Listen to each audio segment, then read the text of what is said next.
You're tuned in to Steve Megatron on Altered Geek.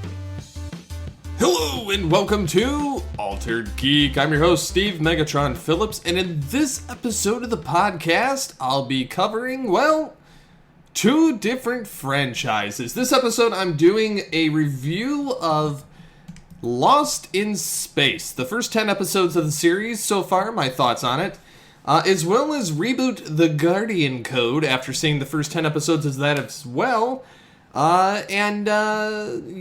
It's been kind of interesting watching these two series and getting a little bit of behind the scenes of some of the stuff going on in both series as they've progressed. I'm impressed with one I'm kind of on the fence still, but we'll get right into it after a quick little bit of housekeeping. The next episode I will be having Dodd back on, I'm fairly sure.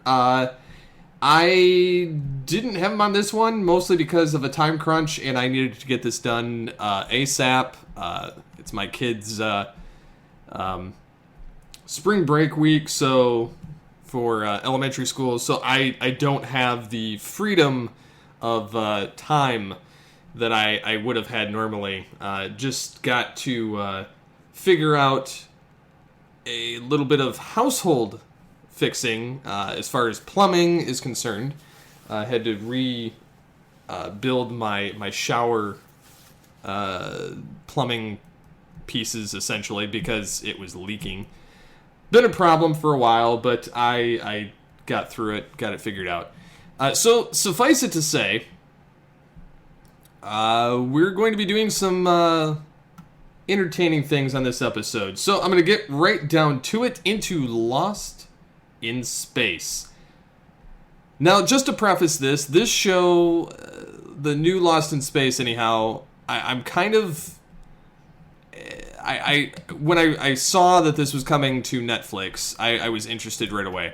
Mostly because I grew up where my parents watched the original Lost in Space. The original Lost in Space was kind of revolutionary. It came out before Trek. It was black and white. And then I believe later went color, or they later translated it. So anyways, I watched the first 10 episodes of this. To begin with, I got the first 5, and then I think because I watched them, or maybe they just decided to unleash the other 5, I went through and watched them all.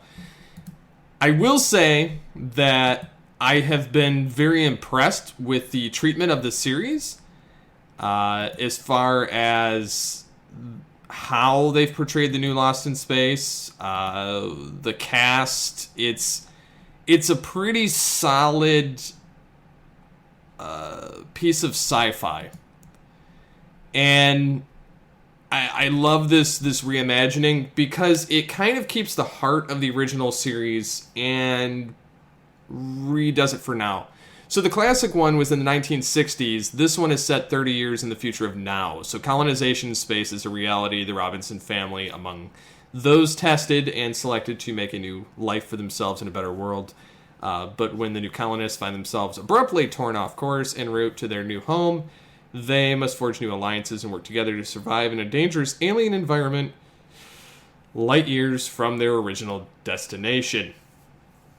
So it stars Toby Stevens as John Robinson, Molly Parker as Maureen Robinson, the Robinson kids, which are Taylor Russell is the confident Judy, Mina Sunwall is the middle child Penny, and Max Jenkins is the new Will Robinson, and they're of course stranded along with the Robinsons are the two outsiders finding themselves thrown together by circumstance.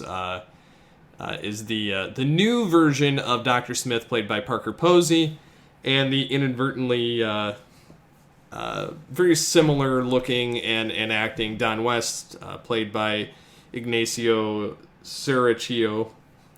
So anyways, it's very well written. The sci-fi doesn't look cheap in it, which I'm actually quite happy about. It's not it doesn't have that Star Trek Discovery level cheap, and it doesn't have the Orville style cheap either, because they both have it in different ways. This is very much a full quality, full money in Netflix production, where it doesn't look like a CBS product or a Fox product. It looks definitely like something Netflix would put out.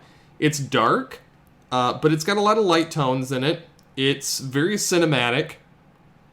I found that I wasn't too sure when I first started watching it, just because reboots and remakes don't really lend themselves, and usually they bomb terribly. But again, the 90s and the 80s trying to resurrect things from the 60s or 70s, it didn't really play out well for them, whereas I think now the TV scope is different, the writing's better. TV has more of that cinematic film universe writing style. So I've been very happy with how this series has turned out. The episode list consists of, like I said before, 10 episodes. They're not really titled because they just kind of go into the episodes, which is kind of nice that we don't have this. I mean, they have the intro stuff, but I mean, it's not this big extravagant thing. I love the fact that it's a 50-minute runtime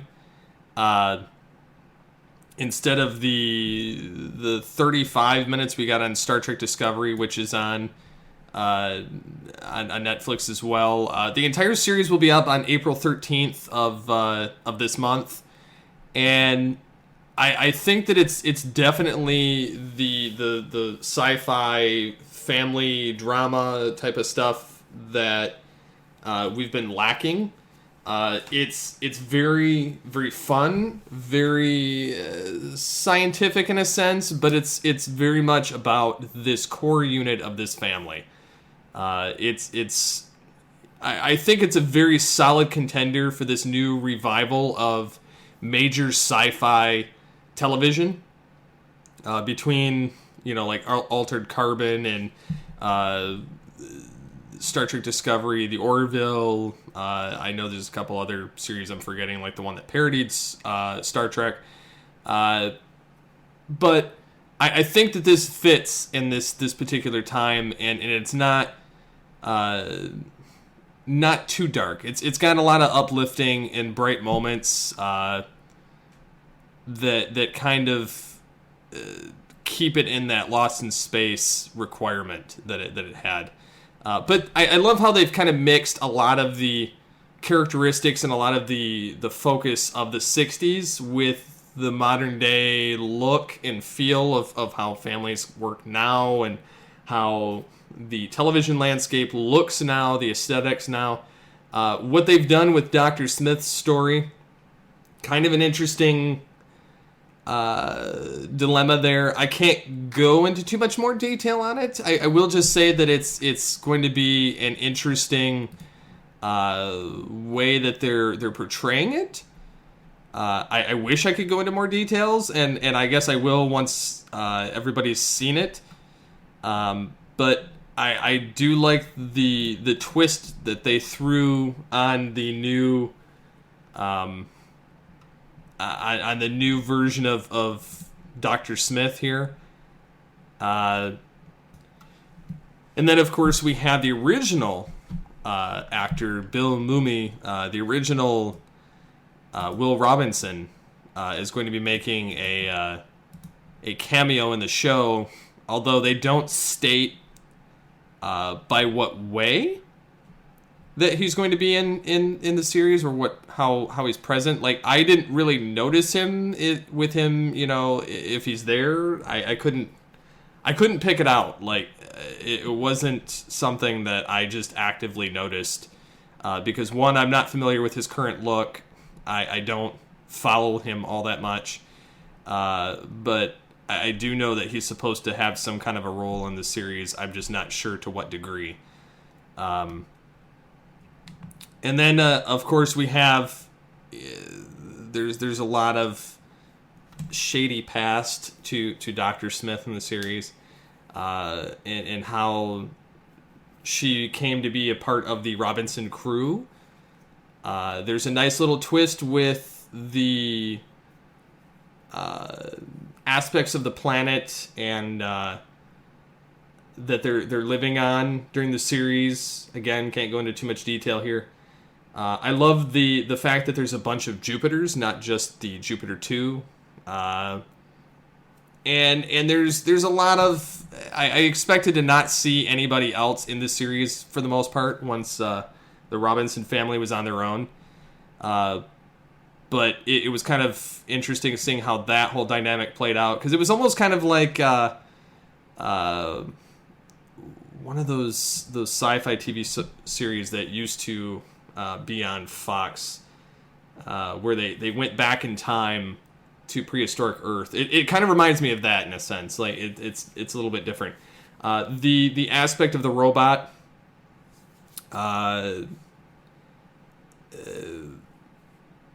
is kind of a mystery, like as far as anything. Like there's they don't really divulge. They do, but they don't. And I may have to rewatch it to get the gist of it, but they don't really divulge what the robot's doing or how it came. There's some of that's not really there.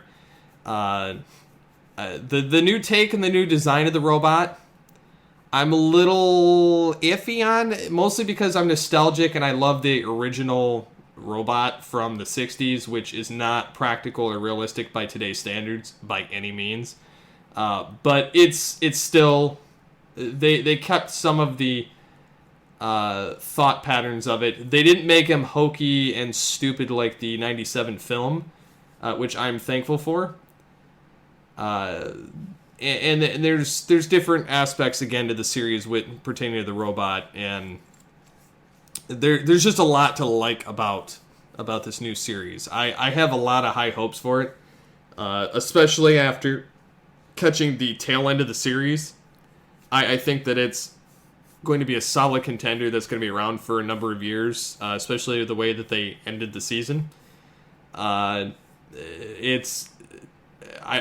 very blown away by the series. It's probably, like, if this had been out for our GCRN awards, I think we would have had this as a pretty high contender this year.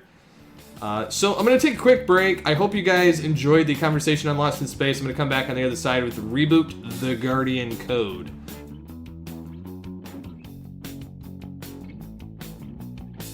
And we're back. So, I'm going to talk about ReBoot, The Guardian Code. After seeing the first 10 episodes of this, the basically first season, even though I think it's still the same season even when it comes back, the United States got season 1, or the first 10 episodes, on March 30th, which I blitzed through as soon as it was available.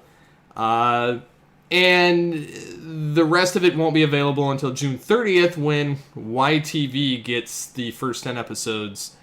That's when Netflix will get the remaining 10 episodes. It was supposed to be 26 episodes upon initial release, and then they bumped it down to 20.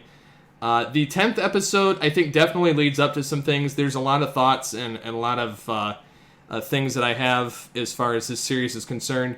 There's a lot of apprehension to the series. I think that it's well warranted in some regards, and some it's a mountain out of a molehill. It's kind of a cross between the two different boats, and I think that had the production team and had the fans worked closer together, I think we could have had a solid series. I think there's a lot of venom on both sides of the fence that needed to be mended prior to the series, and it seems like they tried to incorporate part of the original series into it, and it kind of fails in a sense.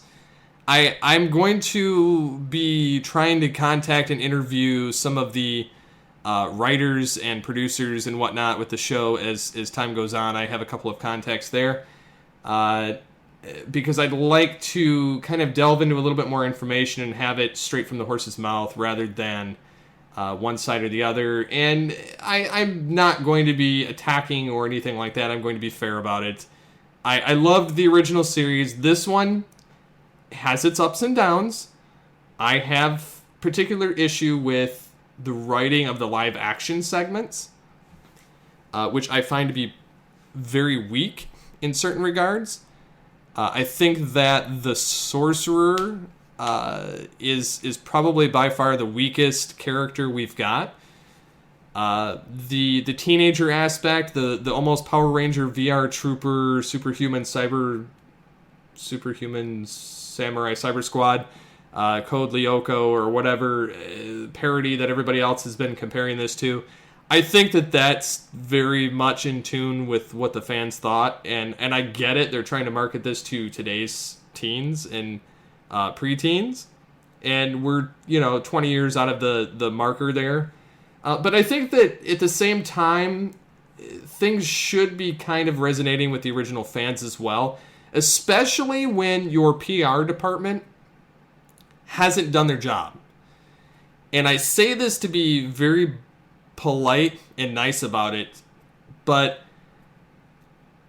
it's when you're trying to contact the company and get any kind of information, even a response, and you're waiting for weeks, even though they're not doing anything, or at least it appears they're not doing anything. And then all the marketing gets bumped in the last 10 days of before it releases.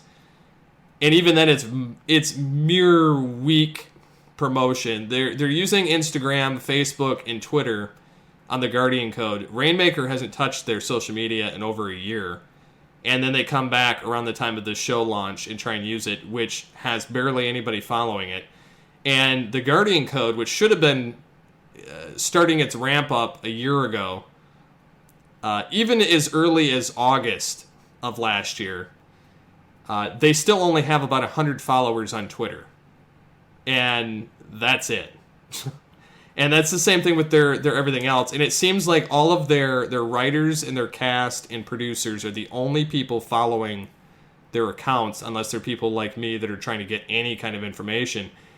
Which, when you dig through their website and you find more information on there than what they're even giving out, just by a search through their WordPress site, because it's not that hard to find it when you're using WordPress. Especially when it's not programmed correctly in the back end and you can find out what everything is. I'm not saying I did this personally. I just know people that have found through it, and I've also looked at some of the imagery and information that were back there. And so I was going through this. I watched the series. I watched it from a critical eye without trying to divulge and destroy the series. First episode, it had a very Power Rangers vibe to it, where you have the dark code going against the web, and you have Vera, who's basically Alpha 5, who ends up Alpha 5 in the flesh, through a 3D printer of organic material from the web, and somehow still has connection to the internet. But anyways, she comes out and basically calls the 4 teenagers to Room Zero to become Reboot Rangers, Reboot Guardians, for the Guardian Code. And how this room has holographic wall and nobody knows that it's here is kind of mind-boggling in of itself. You get the sorcerer, whose glimpses, he's got a weird twitch in the series. And he's also kind of not all there in the head. He's wanting to destroy the internet. He's wanting to kind of bring society crashing down to the old days before it was all high-tech. He somehow knows about mainframe, which is another thing that's a little bit weird. He knows about the first mainframe computer, which it doesn't lend to know whether... and this would be something I would be curious to ask, because if there were... Because they said the mainframe computer is an ancient, thing, and that's where they find Bob, hexadecimal, Enzos, dot, megabyte. So I'm wondering if there's multiple mainframes. And the one from Season 4 is just one mainframe that's been heavily modified. And the one from this show is basically a season 1 version that got shut down early. So I'm wondering if that's the case, or if because it went in low power standby mode, that's why everything reverted to season 1, and so we lost all of these characters that had otherwise been there for a couple seasons. I loved how they introduced Megabyte. They brought him back. He was in an alleyway, deactivated. They reanimated him, brought him back. His CGI model was perfection to his season 1 Megabyte model, which I enjoyed. And the gripe with, and this is jumping to episode 10, but with Bob, Dot, and Enzo, is that their designs were a little off, like wonky in the face and in some of the design, yet the Megabyte model we saw for 15 seconds looked better by comparison. And Hexadecimal looks awesome too, so I'm wondering if maybe those are like early imports of the mainframe people, and maybe they're going to return in the second half of the series. Which I would be interested to ask the actors, or not the actors, but the writers some of that information. If that's a case there, because I'm not trying to destroy it or attack it. I'm just curious.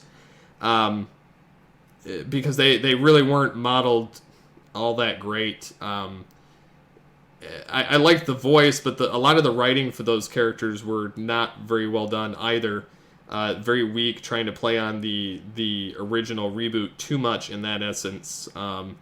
Especially Bob's introduction, where he calls on the intro speech that he did.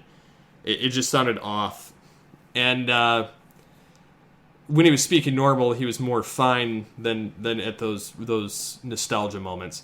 The other thing I really liked was Megabyte seemed to be very true to form, as did Hexadecimal when they showed up. And when I say that, I mean, like, one, I loved that they brought back the voice cast of the original series for those that were still among us.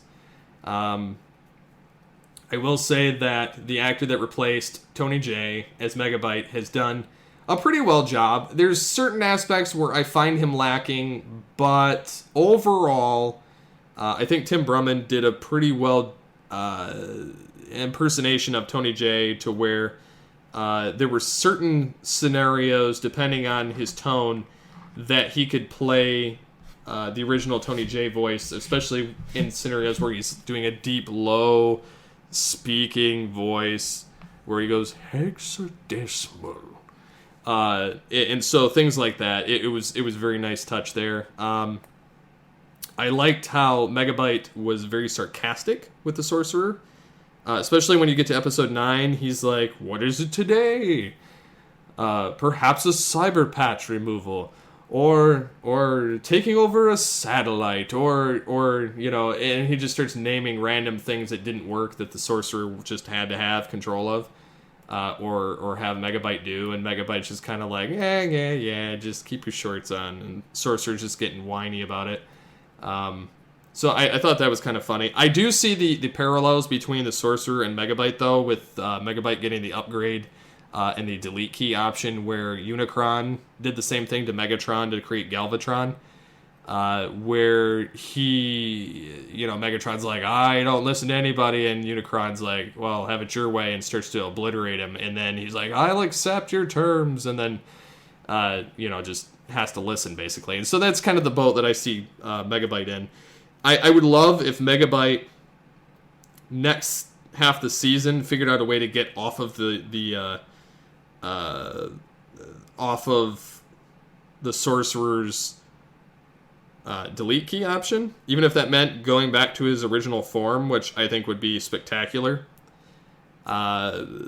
If nothing else, like what I miss most about the original Megabyte, it was the virus symbol on his chest and the face. The head and face of the original Megabyte, I think, made the entire character. The body, I had no issue with that being renovated. The scepter, I thought was kind of an interesting twist of what they did with that. I love his new throne room and the fact that he took it from basically Minecraft. I love his new troops. I love how he infects and creates his new troops. I would be a little interested to know what happened to all of the binomes from the reboot world. Like Mike TV and, Hair Doctor and Hack and Slash and characters like that. I really hope that they do a lot more close-knit between the original series, bridging it, and the current season. Because I think there's a lot of potential there. And I loved how they went into the game and the new Guardians couldn't reboot. There was a lot of aspects with the new Guardians that I really liked. I liked their gear. I liked a lot of their actions. I liked a lot of the new portrayals that they kind of added to the series. I liked the fact that they weren't able to reboot, so they had to figure out another way of playing the game because Bob is the only one that could do that because he's a true Guardian. I have some theories as far as when they turned on the reboot land. I think that the Sorcerer must be Austin's dad. And I think that because he kind of has this weird digital twitch. Like he's been in a system but doesn't realize it. He's very singular focused on tearing down the net, but there's no reason why. And he's totally oblivious to the fact that you can send things through, translate it to tech until he sees the blood on Megabyte's hand. And I like the little silver orbs that they find that Austin's dad or something in the net keeps leaving behind, basically showing that they digitized Austin's rat and put it in the web. And I think that the Sorcerer started around the time that Austin's dad disappeared, and which kind of leads me to believe that part of Austin's dad is still in the web. And part of him is physically the Sorcerer, which would explain the insane ability of being able to hack and do what he's doing, as well as the fact that he knew about Megabyte. He created Megabyte. He knew how he recreated Megabyte. He added the delete key because he knows how basically tyrannical he is and would betray him first chance he got. So again, I think that that's going to play out to some degree on the series. I think that we're going to see what happens to Austin's dad. I think that the Mark guy or the guy that's at Austin's house with his mother, I believe that he is a part of the Department of Internet Security, DIS, which happens to have two people from the show Continuum. Which, funny enough, one of the writers, Todd Ireland, is also from Continuum. Which I really loved that series when that was out. It was a fun, great series, sci-fi wise. But I have high hopes for it going forward because I heard that there was a lot of issues with the first 10 episodes between lighting, rigging, animation, the fact that some of the things were kind of rushed, some of the things were kind of done at the behest of the CEO of the company, just because they wanted to push this Unreal Engine, which, don't get me wrong, I love the new CGI, I love the new graphics that they've applied to the series. I just wish that they would have taken a little bit better care with Mainframe. Some of it was accurate, some of it was correct. I just wish that the characters were more visually correct, because that seems to be a point of contention with the fans and their personalities. Another thing that seems to be a point of contention is the fact that they had this basement dweller sounding guy who come to the realization that Mainframe's still online. He has a bunch of reboot memorabilia. There's a joke about, and my mom said I'd never amount to anything, playing in the basement for 20 years or something like that. And he pulls out an old Escape from Alcatraz looking game that would be something they would have played on the original reboot. Very, very basic in a sense. And I like what they did with it. I think that it was a nod, and it could have been inferred as partial knock on the fans, just for the fact that he was a huge fanboy of the original reboot and mainframe, and I'm kind of curious to know what that whole deal is. But again, it was still fun. The user lost. I mean, I think he won twice in the original series, even though they kind of inferred he didn't win at all. But either way, like, nitpicks and all, I think overall, I don't think it deserves a 1 star or anything. I think that it should at least get 5, even if, like, because, like, for me, I found a lot of, and I know I'm not the target demographic, the live action bits I found to be very jarring and kind of annoying. It wasn't as entertaining as I'd hoped. The digital world, I loved 90% of it. So, like, if I was going to edit it and have the series without the live action bits and only keep what's necessary of the Sorcerer and Vera, I think that it would cut the series in half, but you would still have all of the solid animation points. Even the revival of ReBoot, the mainframe being turned back on in Room Zero. So I think that we're getting to that point where the series could be good. And every series gets a reboot. Everyone does. Transformers, Ninja Turtles, Power Rangers, like, everything gets a reboot. I think that some of it, like, those don't even consult the fans. They don't even try. Like, they just kind of do what they're going to do. And the new Ninja Turtles even is jarring to look at. They're totally changed everything. So it's some people are extremely mad about that series. I've just kind of come to the realization I'm not their demographic. I still have my original show. It's not going anywhere. I wish that if they're going to do continuations, they don't make the old show look like garbage, or sound like garbage, or be written that way. But again, I'm not on the production staff. If I were, I would love nothing more than to lend my knowledge and my fanfare to whatever series it is that I'm a huge fan to help better the series. But in the end, it's still their production overall. But I enjoyed the series for what it was. I'm looking forward to the second half of the series because Hexadecimal is going to play a bigger part with Megabyte now. They've introduced Bob and some of those other people. I hope that they return in the second half because the titles are very vague for that season or that half of the show. But I would say give it a shot.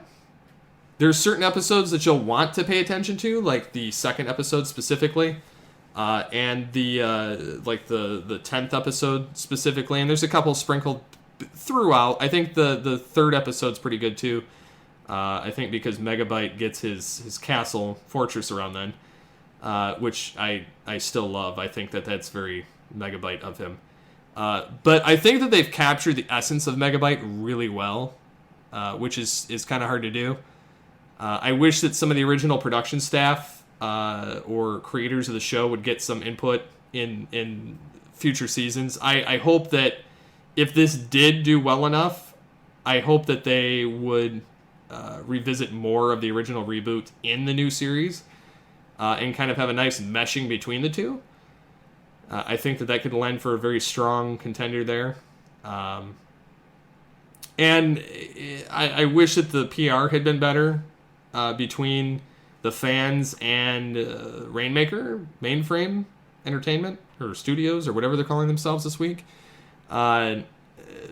Not that I'm hating on the company. I like the company. It's just I haven't been blown away by any of their recent marketing attempts because they've been very closed-mouthed. They've not divulged anything to press whatsoever, which leads me to believe that common thought of the way the video game industry works, where you hear nothing or you're not allowed to talk about it, or they don't give you anything on it, then that shows that they just don't have the confidence that it's going to go the distance, and that's why they're just not putting all their effort into it.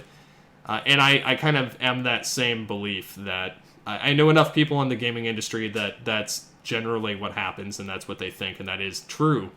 And so if that happens with television, it doesn't lead that. It's like the difference between the first half of the show and this half. I was able to watch Lost in Space on Netflix, and the series was awesome. Now, mind you, both series are available on Netflix. But I really loved Lost in Space. But I think this show could have been better had they promoted it properly, had they not created this dissension with the fans. Yes, I realize some people are going to attack it no matter what. But I think that if they'd kind of jumped in front of the PR wagon early and stopped giving canned answers and deleting posts and hiding comments and had just given information progressively up to the point of release, I think that they would have saved themselves a lot of heartache. So I'm going to come back on the other side with a quick thought and move on. So I hope you guys enjoyed this Tuesday edition of Altered Geek. I hope you enjoyed the reviews or the thoughts on Lost in Space Season 1 and on Reboot the Guardian Code. I hope that you'll tune into the Friday edition of the show and see what's coming up next. I have a couple of different series things, a couple of new things to talk about, whether it comes to film and television. And some animation. But I think that's about it for the most part. We did get some feedback on the social medias, which I'm going to pull up. And it's been fun to kind of go in this new direction with the podcast, kind of just talking about whatever just happens to pop up. The hashtag What's Geeky to You can always be reached, or you can comment on @AlteredGeek on the Facebook and the Twitter. So going back to some feedback, we have a new home for Toys R Us kids in KB Toys and found feedback. Brad says, since we talked about the past shows that could come back or whatnot. He says, past shows to have a go now. There's been talk for years of a Sliders reboot. It could be done well. Which I wasn't really a fan or watcher of the original series, so I'm not entirely sure. But I could definitely see with today's sci-fi working well, how it could work in today's world. So also in the new home for Toys R Us kids, Desiree says, beloved store that's now dead, Zellers, all the way. I had the older stuffed Zeddy and then a toy box with a newer design. We stopped to eat at the restaurant after doctor's appointments so many times as an adult. There was a smaller one at a local small mall where I would often go, a total Canadian institution, eh? Yeah, I've heard of Zellers, mostly through Dodd, and it kind of reminds me or sounds like our Targets for around here kind of thing, so... but yeah, a lot of stuff on the horizon. Also, some freshly renewed show information. Roseanne renewed for season 11 or Revival season 2. I watched the first 2 episodes of that. It's actually pretty good. I was not a huge fan of the original, but I found myself laughing and entertained by the new one because it kind of plays by today's standards. So another Revival show that's pretty good. Supergirl renewed for season 4. I think Black Lightning was already renewed for second season. We also have, I believe, I know Riverdale's renewed for another season. I believe some of the other shows could be getting a renewal, but I'm not entirely sure on that yet. There's possibilities Big Bang Theory may be canceled with season 12. The series showrunner hints at the end, says there's certainly stories they want to tell they haven't told. Who knows what will happen after season 12, so season 12 might be a nice chance to tell them because they're finishing season 11. It says we're getting pretty close to being done, at least writing season 11. We have another month and a half of shooting, and we have some general thoughts of 12. Then we'll get a break after 11 to recharge and come in with more. So it's not been renewed, but there's a possibility. There's also the Last Man Standing revived, possibly revived. WGN America acquires canceled ABC sitcom. WGN America has picked up the existing episodes of Tim Allen's Last Man Standing to add it to its comedy lineup. Network will begin airing reruns of the series April 30th. They're happy to welcome Tim Allen and his show. It says their viewers love a good laugh and are confident Last Man will contribute to the momentum that has made WGN America one of cable's fastest growing networks. I would love for that show to come back, honestly. I didn't love Home Improvement enough to have it come back. This show I did. I was kind of sad it went down in flames, but CMT originally was going to revive it, but or explore the possibility to order multiple season 20 episode runs. But I would love for WGN America to get it, although I don't know how I would get to watch it. But never know. It's kind of cool. I know Krypton is floating about there. It may, or I believe it got renewed for season 2 by Sci-Fi. It'll come out in 2019. I'm not going to be following that show. I'm not picking up any more superhero shows. In fact, when the ones that I watch get canceled, I'm done. I'm not watching any more of those. So, anyways, I think that about rounds this episode out. I think it's going to be pretty long as it is. So until next time, get altered, get geeky with the Altered Geeks.